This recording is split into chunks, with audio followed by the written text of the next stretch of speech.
Et c'est dans Bukhari. Une femme, on amène une femme. Le prophète sort à un moment donné, il va, c'est pas le prophète, mais c'est le propos qui le dit. On dit que le prophète est parti avec ses compagnons, à un moment donné, il arrive vers dans un jardin. Il leur dit de s'asseoir là, il retourne. Ensuite, il va dans une demeure à côté. Il va dans une demeure et il y a 2 compagnons qui ramènent une femme. J'ai lu ce passage-là il y a 3 semaines. Je connaissais un peu, mais je n'avais pas lu en entier. Et le prophète lui dit, alayhi salatu wassalam, offre-toi à moi. Habli nafsaki. Offre-toi à moi. Et la femme en question dit, une femme noble ne se donne pas à n'importe qui. Elle parle au prophète. Ok. Le prophète sallam, à un moment donné, le hadith dit, il veut s'approcher d'elle. Il veut s'approcher. Est-ce qu'il l'a touchée? Est-ce qu'il l'a pas touchée? En tout cas, c'est assez flou ici. Qu'est-ce qu'il dit après?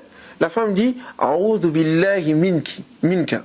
Je cherche protection de Dieu contre toi.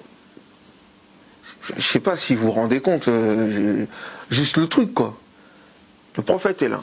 Il demande à une femme que celle-ci se donne à lui. Donc, se donner à lui, pas on va faire quelque chose ensemble, se donner à lui dans le sens où, en tant que prophète, une femme pouvait demander au prophète de l'épouser, et le prophète pouvait l'épouser sans donner de dot. Une spécificité pour lui. Très bien. Donc, c'est en ce sens-là qu'on peut le comprendre. Et ensuite, cette femme dit non, et le prophète continue. Il insiste. Jusqu'à que cette femme lui dit, mais qu'est-ce qu'il a fait pour que cette femme lui dise, je cherche protection de Dieu contre toi? C'est pas net. Et ensuite, le prophète la laisse et il part.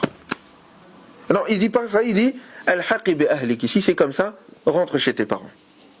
Rentre chez les tiens. Les fuqaha, les juristes ne prennent que ce passage-là pour dire, donc il est possible de divorcer sa femme en lui disant, rentre chez toi. Et moi, je l'ai étudié comme ça, en fait. Mais c'est quand j'ai lu tout le passage dans Bukhari, je vois le contexte. C'était pas une personne mariée, le prophète, il y a eu un contrat entre elle et lui, et le jour de la nuit de noces, elle se refuse à lui, et il dit non, on part. C'est pas ça. Il n'y a pas de mariage.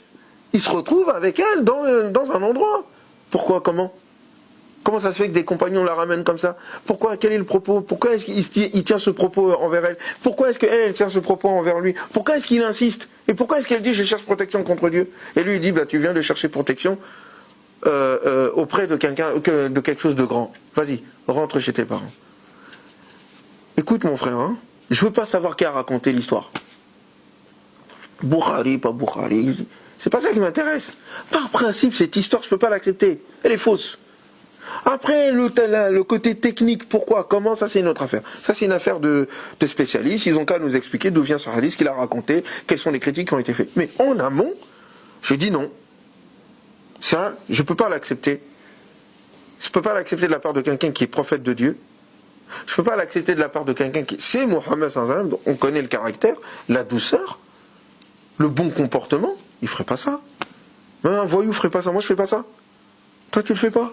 Pourquoi lui, il le ferait? Est-ce que tu comprends ce que je veux dire? Alors, Bukhari ou pas, ça ne m'intéresse pas. C'est que je peux... Si j'accepte ça, je mets en doute mon prophète. Ça veut dire que c'est un profiteur. Subhanallah. Parce que quelqu'un d'autre fera ça, on dira c'est un voyou. Un imam il fait ça, et il y en a qui le font. On dira quoi de lui? C'est un voyou. Tu fais pas ça, tu profites de ta position. Mais mon prophète ne peut pas faire ça.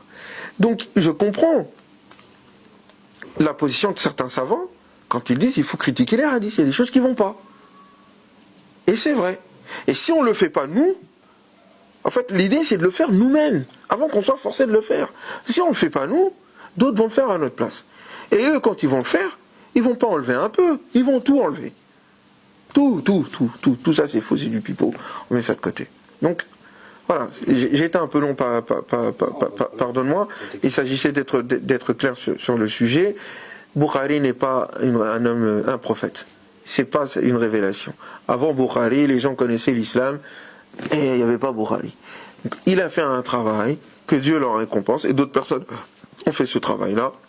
À nous maintenant de continuer leur travail. Si nous sommes fidèles à eux, de continuer ce travail. C'est ce que Cheikh Albani a fait. Cheikh Albani, un grand muhaddis, bon bah il a refait un certain nombre de choses. Il a écrit, il a compilé un certain nombre de hadiths qu'on appelle le Sahih d'Albani. Alors si lui il l'a fait, pourquoi d'autres personnes ne peuvent pas le faire?